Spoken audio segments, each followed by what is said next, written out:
Good morning, dear student. Diploma in Civil Engineering third semester. Subject Hydraulics and Hydraulic Machine का lesson चौथा कल पढ़ाए थे। उसमें हम लास्ट में पढ़ाए थे हम संपीड तथा असंपीड प्रवाह। इसके बारे में हम बताए थे। उसी के आगे आज हम चर्चा करेंगे। तो उसी के आगे है प्रवाह की दर।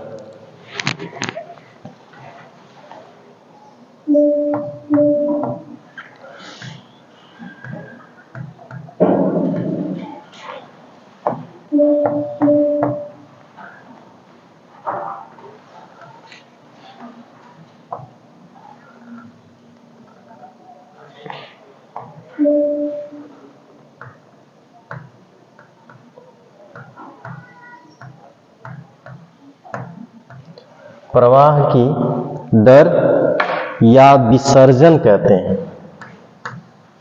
या विसर्जन या स्राव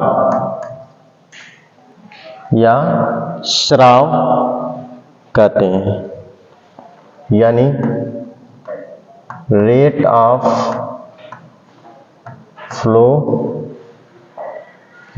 फ्लो या डिस्चार्ज।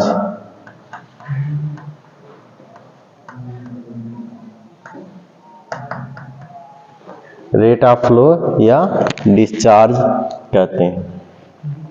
तो जब कोई द्रव किसी छिद्र या पाइप या नाली की काट में से, जब कोई द्रव किसी नाली या किसी छिद्र की काट में से प्रति इकाई समय से गुजरते वाले तरल के आयतन को तरल प्रवाह की दर कहते हैं। यानी कि इकाई समय में गुजरने वाले या बहने वाले द्रव के आयतन को हम तरल प्रवाह की दर या विसर्जन कहते हैं। यानी कि विसर्जन बराबर होता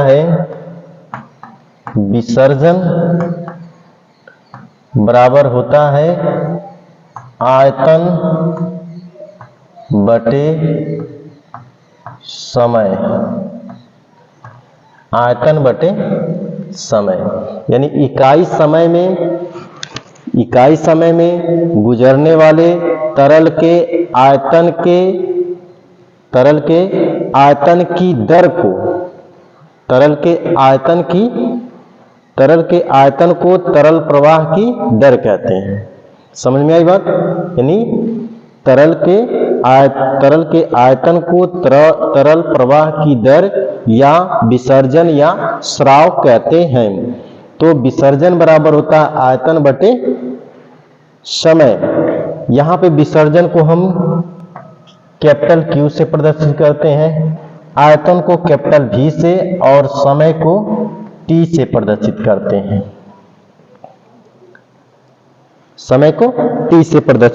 हैं। तो इसका मात्रक क्या हो जाएगा? मीटर क्यूब प्रति सेकेंड। इसका मात्रक मीटर क्यूब प्रति सेकेंड होगा। इतना समझ में आ रहा है बात? अगर हम कहें कि यदि t सेकेंड में मान लें कि माना t सेकेंड में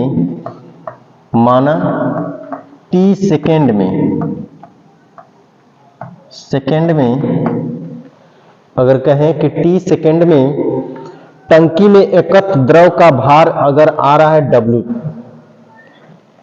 t सेकेंड में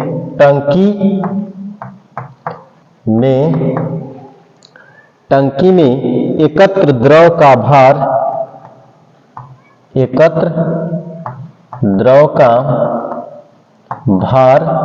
कैपिटल W आ रहा है।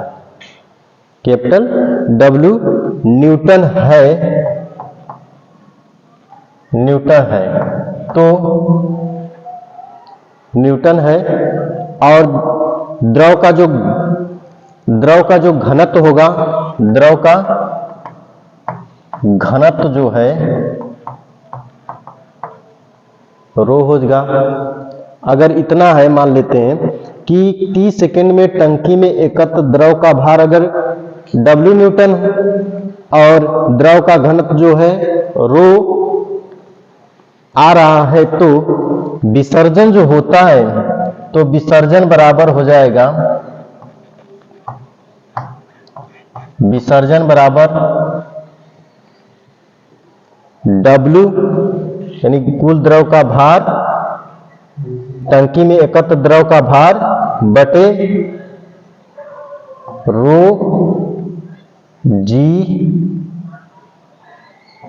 टी, रो जी टी मीटर क्यूब प्रति सेकेंड, ये फॉर्म आएगा।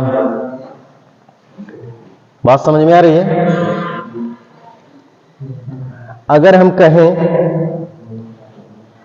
अगर कहें कि इसी आधार पर अगर विसर्जन एक निश्चित आयतन वाली बाल्टी में अगर भरकर करें, अगर कहें कि इसी आधार पर अगर विसर्जन हम किसी निश्चित आयतन की बाल्टी है उसमें भरकर अगर करें, तो T सेकेंड में एकत्र टंकी का आयतन, T सेकेंड में एकत्र यानी कि T सेकेंड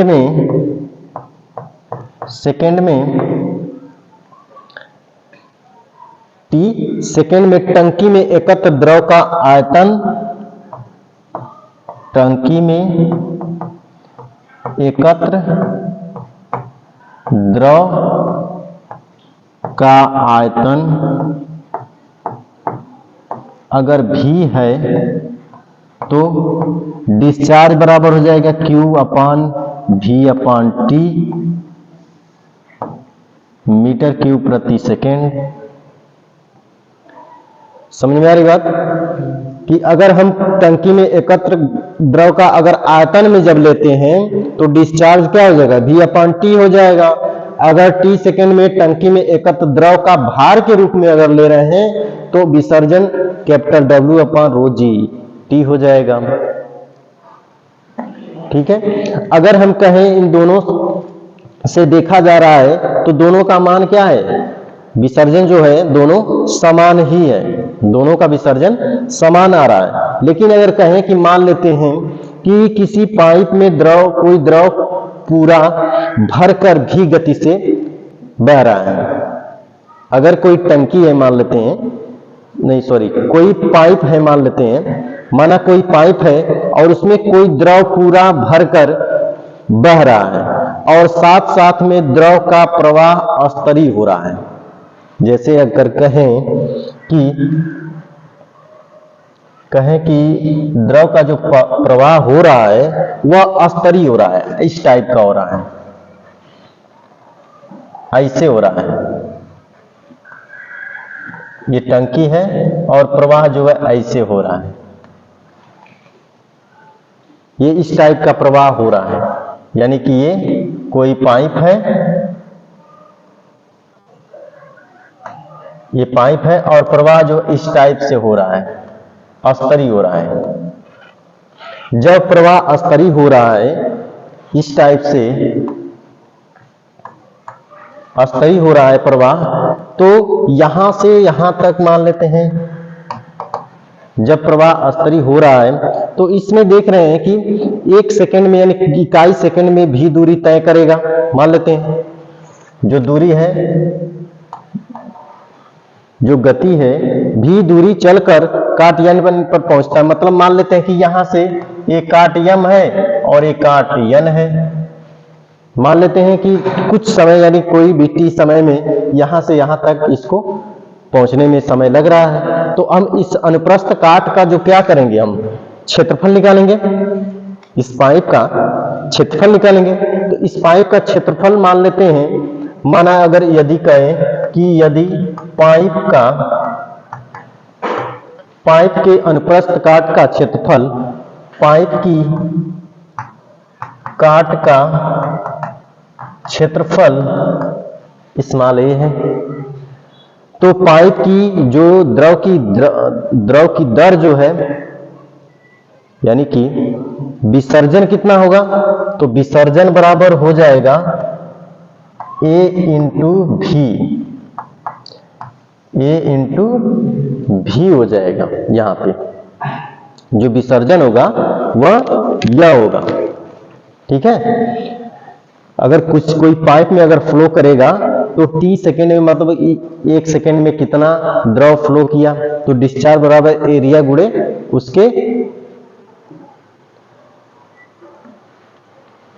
दूरी के गुणनफल के बराबर, यानी कि गति के गुणनफल के बराबर हो जाएगा। ये भी मतलब कि उसकी गति हो जाएगी। समझ में आई बात। अब इसके बाद बात करेंगे हम मध्यमान या औसत गति। मध्यमान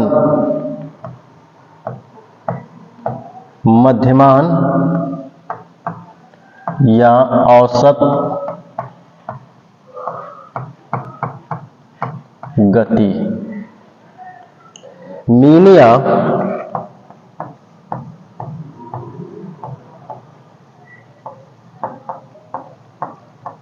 एवरेज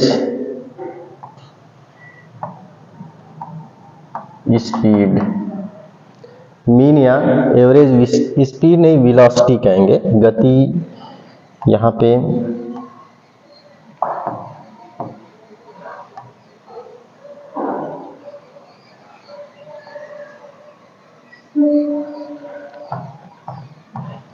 वेलोसिटी।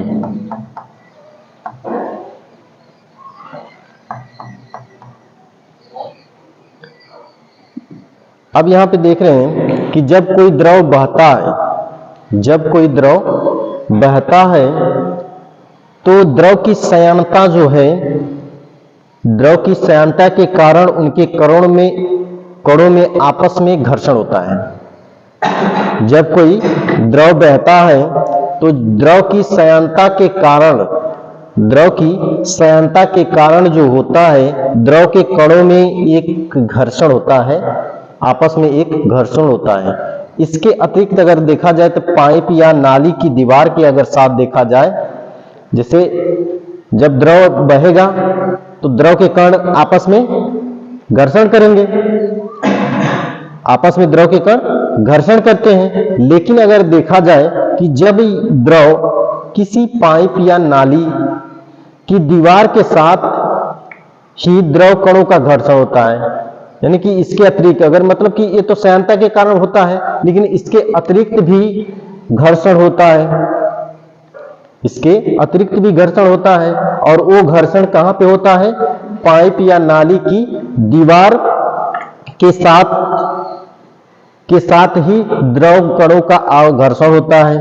तो इन दो प्रकार के घर्षणों के कारण पाइप की किसी भी अनुप्रस्थ काट पर द्रव के सभी कणों की गति एक सी नहीं होती है। मतलब कि इसका मतलब यह है कि द्रव के कणों की जो गति है वह एक समान नहीं रहती है, एक समान नहीं रहती है। तो इसके अनुसार जो है पाइप की दीवार पर न्यूनतम तथा द्रव तथा केंद्र की ओर बढ़ता जाता है। मतलब कि यहां से ये दिखता जाए, जिसे पाइप है, मान लीजिए पाइप है, कि ये जो पाइप है इस पे जो है, जो द्रव का जो वेग होगा, मतलब द्रव की जो गति होगी, वहां पे न्यूनतम होगा, और केंद्र की ओर क्या हो जाएगा, मतलब कि इसके बीच में गति तेज होगी, है ना, इसके केंद्र पर अधिकतम होती है। इसका मतलब अगर इसकी गति का मान अगर देखा जाए तो जो पाइप है, पाइप की दीवार पे जो कण रहेंगे उसकी गति कुछ और होगी, इसकी गति कुछ और होगी, यानी कि केंद्र पे अधिक होगी, इस यहां पे न्यूनतम होगी। कहने का मतलब ये है, यानी कि यहां पे गति न्यूनतम होगी और यहां पे गति, सेंटर में गति अधिक होगी। तो हम गणना के हिसाब से अगर कहें कि हम किसी अनुप्रस्थ काट पर सभी कणों की गति जो है एक सी मानते हैं। लेकिन अगर हम कहें कि अगर इसके विपरीत भी देखा जाए, इसके विपरीत अगर देखा जाए तो यदि द्रव की श्यानता शून्य है,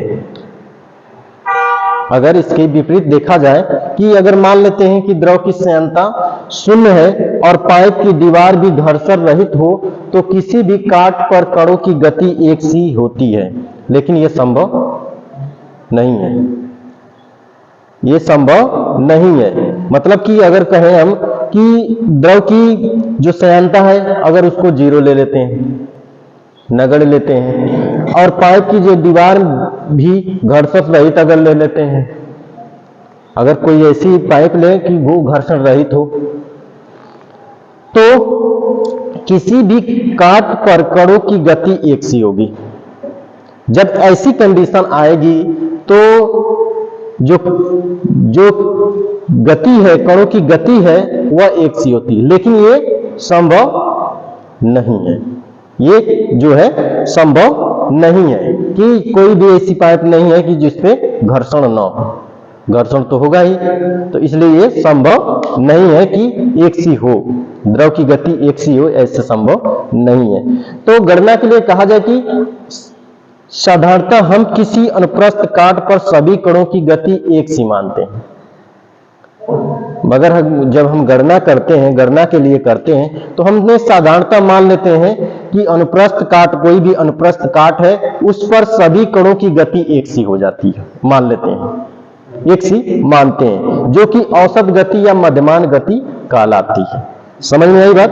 जब देखिए अभी हम पढ़े कि यहाँ पे जो गति होती है न्यूनतम होती है, यहाँ पे न्यूनतम होती है दीवार पे, लेकिन इसके सेंटर में जो गति होती है वह अधिकतम होती है, अधिकतम होती है। लेकिन हम एक गणना के हिसाब से अगर मानते हैं इसको, गणना के हिसाब से साधारणतः इसको मान लेते हैं कि किसी भी अनुप्रस्थ काट में, किसी भी अनुप्रस्थ काट पर सभी कणों की जो गति है वह एक सी मानते हैं। एक सी मतलब इसकी भी और इसकी, यानी कि जो पाइप के दीवार पे जो गति है और जो सेंटर में कणों की गति है, इन सबको हम एक समान मानते हैं, जो कि वही सी, जो कि एक समान मानते हैं, और उसी को ही हम औसत गति या मध्यमान गति कहते हैं। क्लियर हुआ? उसी को हम मध्यमान गति या औसत गति कहते हैं। क्लियर हुआ ना कि यहाँ पे तो न्यूनतम था, यहाँ पे न्यूनतम था दीवार पे और बीच में सेंटर में अधिकतम था, लेकिन इसको हमने साधारणतः एक सी मान लिए और उसी को हम औसत गति कहते हैं। तो औसत गति बराबर होता है, औसत गति बराबर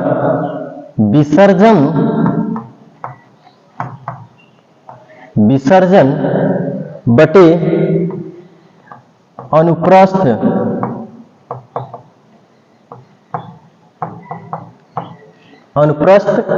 काट का क्षेत्रफल, या विसर्जन की दर कह दीजिए, विसर्जन की दर या विसर्जन कहिए या प्रवाह की दर कहिए। विसर्जन मतलब वही प्रवाह की दर ही हो गया।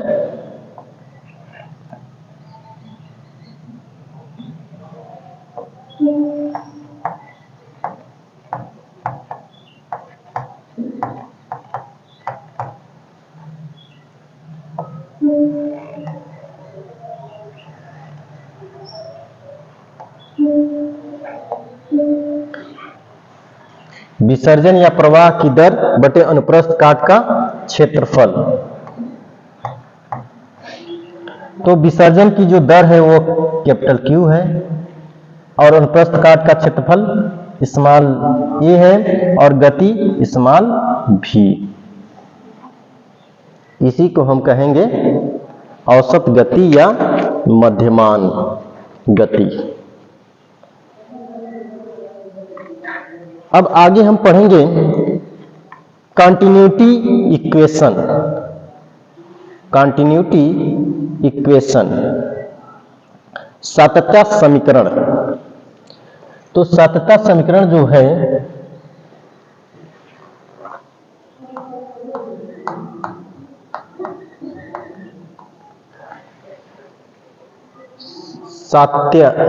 सात्यता सात्यय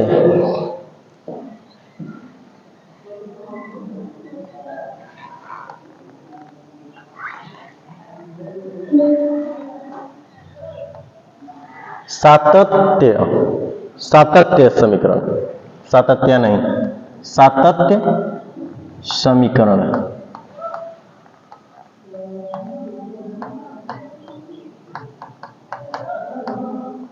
कंटिन्यूटी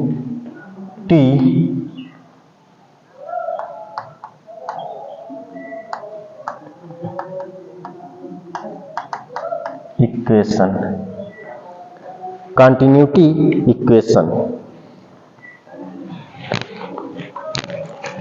देखिए जो सतता इक्वेशन देख रहे हैं, सतता जो इक्वेशन है, यह इक्वेशन प्रवाह में मात्रा की अविनाशता के सिद्धांत पर आधारित है। कंडीशन ये समझिए कि जो सतता समीकरण है, सतता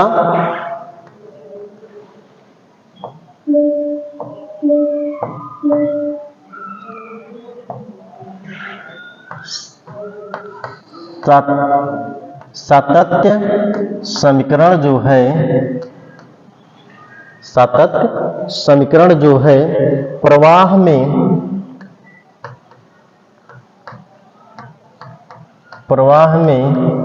मात्रा के अविनाशिता, मात्रा की अविनाशिता पर आधारित है।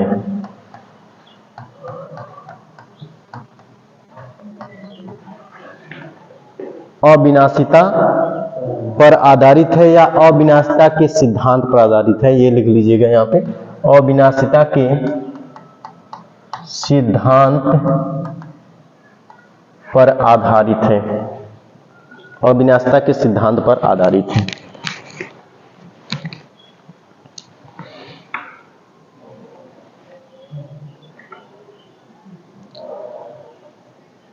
समझ में आई बात?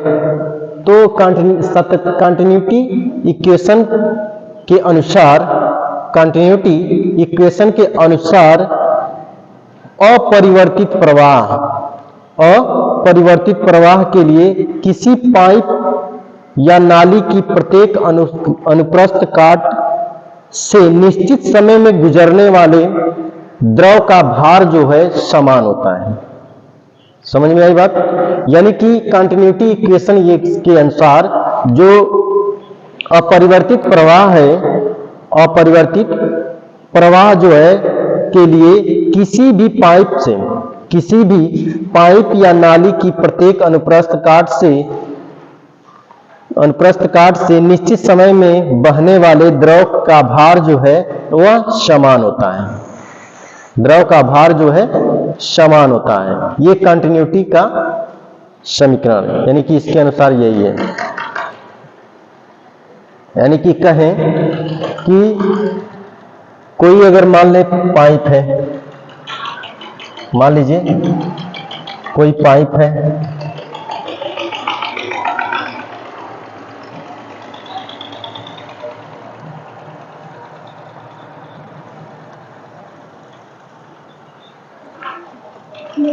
मान लीजिए कोई पाइप ये है, अनुप्रस्थ काट की पाइप है, और इस पाइप की जो काट है वह अलग अलग है।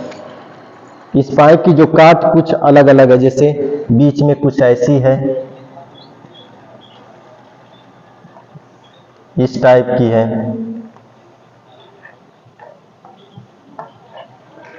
इस टाइप की अगर है कोई पाइप,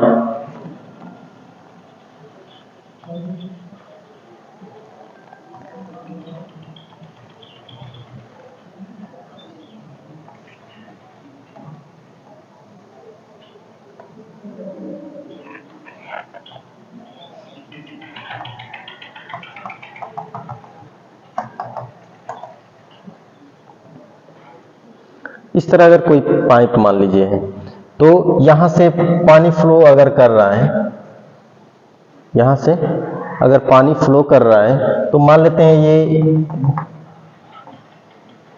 एक माध्यम ये हो गया, एक माध्यम ये हो गया, ये दूसरा माध्यम हो गया, है ना। और एक माध्यम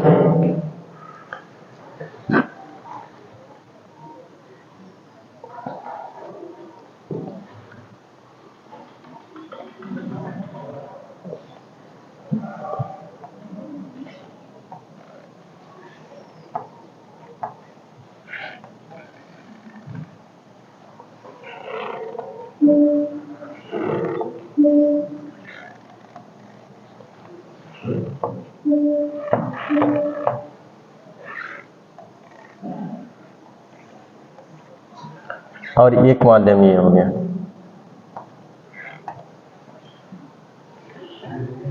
ये 3 टाइम के माध्यम हो गए, है ना। तो इसकी कुछ अलग वेलोसिटी होगी, v1 हो जाएगी, एरिया कुछ अलग होगी, इसकी कुछ अलग वेलोसिटी v2 हो जाएगी, एरिया कुछ अलग होगी, है कि नहीं। और ये तीसरे की कुछ अलग वेलोसिटी v3, एरिया अलग ही होगी, है ना।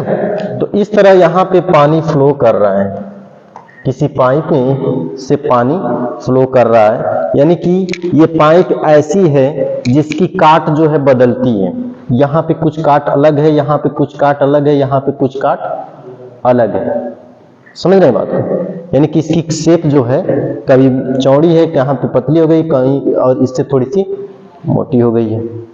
तो इस तरह इसकी काट बदलती हुई है ना। तो जब द्रव से पूरा भरा हुआ बह रहा है, मतलब कि ये जो पाइप है, द्रव जो है पूरा भरा हुआ बह रहा है, तो जब बह रहा है तो मान लेते हैं कि पाइप की 1-1 काट या 2-2 काट तथा 3-3 अनुप्रस्थ काट के क्षेत्रफल मान लेते हैं कि A1, A2, A3 है। मान लेते हैं कि A1, A2 और A3 है, समझ रहे हैं। तो जब A1, A2, A3 है तथा इन कांटों पर द्रव बहाव की गतियां भी अलग अलग होंगी, तो इसमें V1 हो गई, इसमें इस अनुप्रस्थ काट में V2 हो गई, और तीसरी अनुप्रस्थ जो काट है वो V3 हो गई। तो मान लेते हैं बहने वाले जो द्रव है वो असंपीड्य है, जो द्रव बह रहा है इसमें वह असंपीड्य है, मतलब कि संपीड्य प्रवाह नहीं है, ये असंपीड्य है ना। और इसका मान लेते हैं घनत्व कुछ होगा, मान लेते हैं इसका घनत्व रो है, द्रव का जो घनत्व है रो है, तो लिखेंगे काट 1-1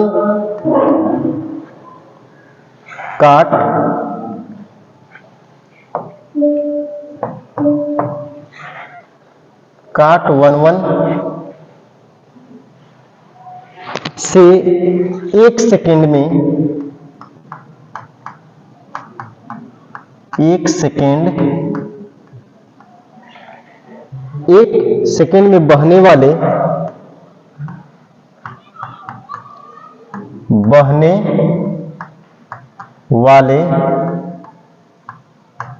द्रव का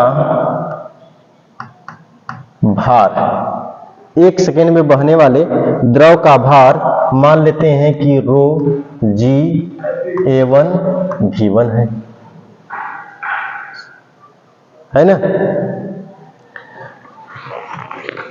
क्योंकि रो जो है द्रव का घनत्व है, जी जो है गुरुत्वीय त्वरण है, और A1 जो है इस काट का क्षेत्रफल है, और V1 जो है द्रव की गति है, वेलोसिटी है।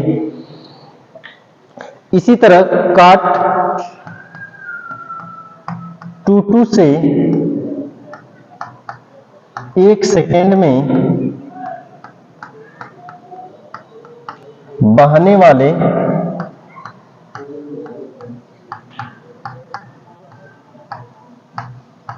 द्रव का भार रो जी A2 V2 है, ये दूसरा माध्यम है। तथा काट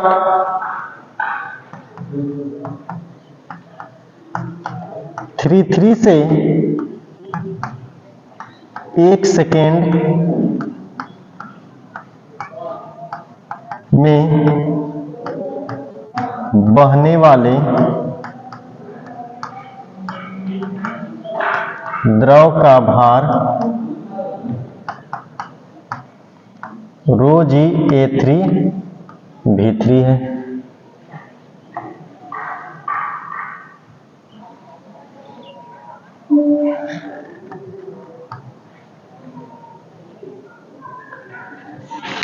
है ना, क्योंकि द्रव का जो घनत्व है तो वही है, जो जी लग रहा है वही है, सिर्फ उसका जो अनुप्रस्थ काट का क्षेत्रफल बदल रहा है और वेलोसिटी बदल रही है। तो यहां पे देख रहे हैं कि पाइप की प्रत्येक अनुप्रस्थ काट में प्रति सेकंड बहने वाले जो द्रव का भार है वह समान नजर आ रहा है। द्रव का जो भार आ रहा है वह समान है, लेकिन जो पाइप है वही सिर्फ डिफरेंट है। जो द्रव का भार जो है वह समान है, लेकिन पाइप जो है, पाइप की जो अनुप्रस्थ काट है वह अलग है और वेलोसिटी अलग है। तो इसलिए देखा जाए, इसलिए कह सकते हैं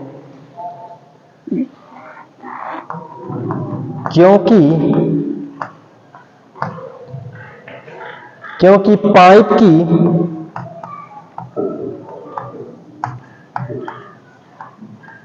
प्रत्येक काट, पाइप की प्रत्येक काट में से प्रति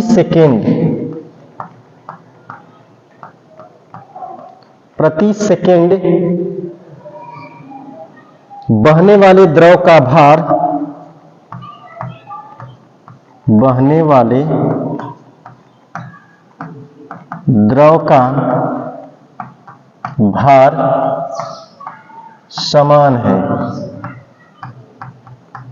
इसलिए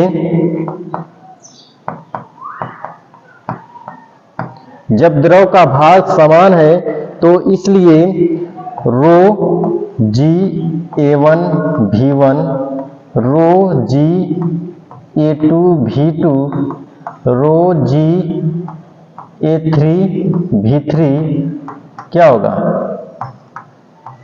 स्थिर होगा। इस तरह क्या है? स्थिर होगा।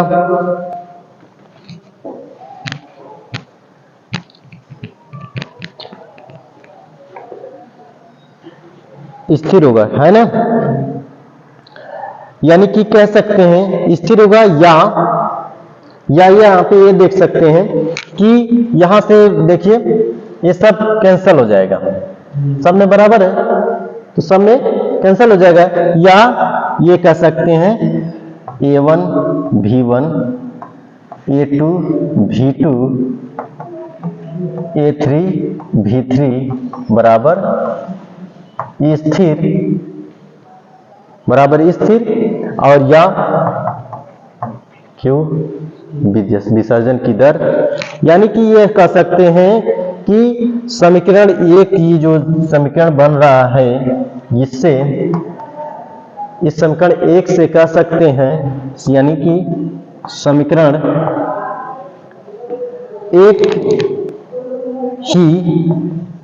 एक ही सातत्य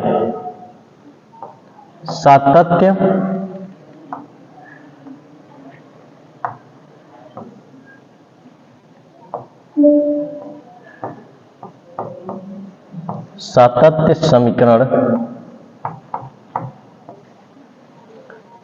समीकरण कहलाएगा।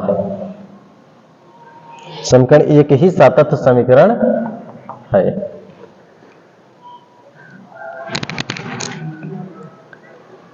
समझ आई बात? इसके बाद जो है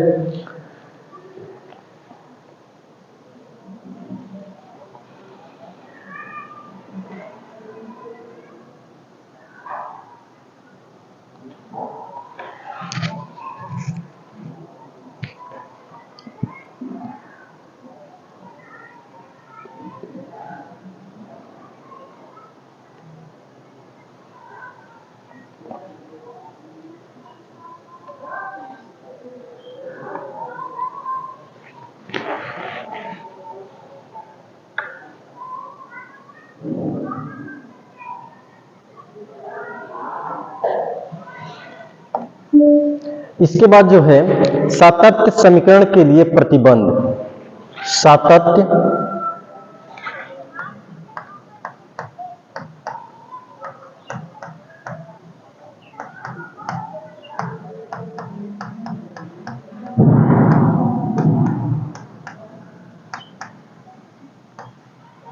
सातत्य समीकरण के लिए प्रतिबंध यानी कुछ शर्तें हैं इसकी, कंडीशंस ऑफ कंटिन्यूटी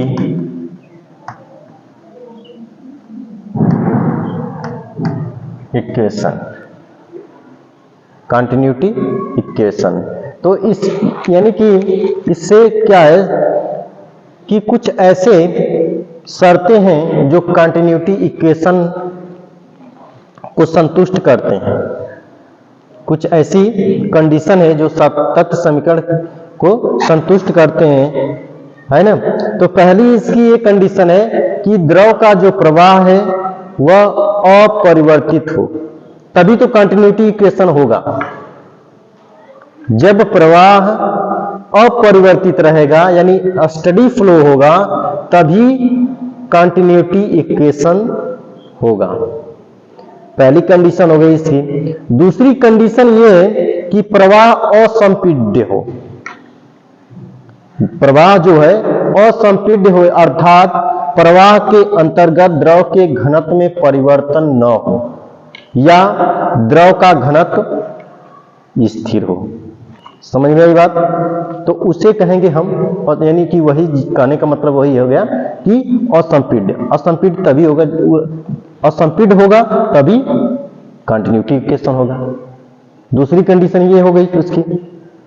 तीसरी कंडीशन ये है कि प्रत्येक काट पर द्रव की गति ली जाए, यानी कि दूसरी कंटिन्यूटी इक्वेशन का दूसरा ये है कंडीशन, तीसरा कंडीशन ये है कि उसके हर काट पर, हर अलग अलग काट पर उसकी वेलोसिटी ली जाए। चौथी कंडीशन है कि विचाराधीन कांटों के बीच द्रव के पाइप से निकलने या उसमें प्रवेश करने का कोई साधन न हो। मतलब कि पाइप में जो द्रव बह रहा है वह किसी साधन से नहीं बहना चाहिए, वह अपने आप बहना चाहिए, किसी फोर्स से नहीं बहना चाहिए, तब तो कंटिन्यूटी इक्वेशन होगा। ये इसके प्रतिबंध है। और इसके एक और है सातत्य समीकरण के अनुप्रयोग। सातत्य समीकरण के अनुप्रयोग। सातत्य समीकरण के अनुप्रयोग यानी इसके एप्लीकेशन।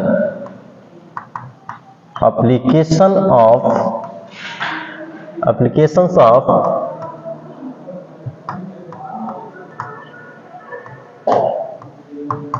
continuity equation। इसमें क्या है कि कुछ सातत्य समीकरण के प्रमुख अनुप्रयोग है, कुछ ऐसे एप्लीकेशन हैं। तो इस समीकरण की सहायता से हम क्या कर सकते हैं कि द्रव प्रवाह संबंधित समस्याओं को हल हो जाती है। मतलब कि कंटिन्यूटी इक्वेशन से हम क्या करते हैं कि द्रव प्रवाह की जो से संबंधित जितनी भी समस्याएं हैं उसको हल करते हैं, है ना। तथा प्रवाह मार्ग की किसी स्थान पर अनुप्रस्थ काट या द्रव का वेग ज्ञात कर सकते हैं, ज्ञात किए जाते हैं। यानी कि किसी स्थान पर अनुप्रस्थ काट या द्रव का वेग हम इससे ज्ञात कर सकते हैं कंटिन्यूटी इक्वेशन से। दूसरी इसका ये एप्लीकेशन है कि यह समीकरण द्रव प्रवाह मापियों जैसे कि वेंट्री मापी, ऑरफिश प्लेट आदि से के प्रायोगिक सूत्र स्थापित करने तथा उन्हें प्रयोग करने में सहायता होती है। मतलब कि इस समीकरण से हम वेंट्री मापी, ऑरफिश प्लेट के जो प्रायोगिक सूत्र हैं उसको स्थापित करने का तथा उन्हें प्रयोग करने में सहायता इससे होता है। दूसरा इसका एप्लीकेशन हो गया। तीसरा यह है एप्लीकेशन इसका कि यह समीकरण द्रवी मशीनों, यह समीकरण जो है द्रवी मशीनों जैसे पंप हो गया, टरबाइन हो गई में द्रव प्रवाह से संबंधित बातों की जानकारी तथा समस्याओं को हल करने में सहायता देती। यानी कि द्रव मशीनों और टरबाइनों की जो से संबंधित जो भी है द्रव प्रवाह की बातें, उसको उसकी जानकारी देता है और उसकी समस्याओं को हल करने में भी कंटिन्यूटी इक्वेशन की सहायता होती है। तो आज के लिए इतना ही काफी है। कल अगली क्लास चलेगी। Okay bye, thank you.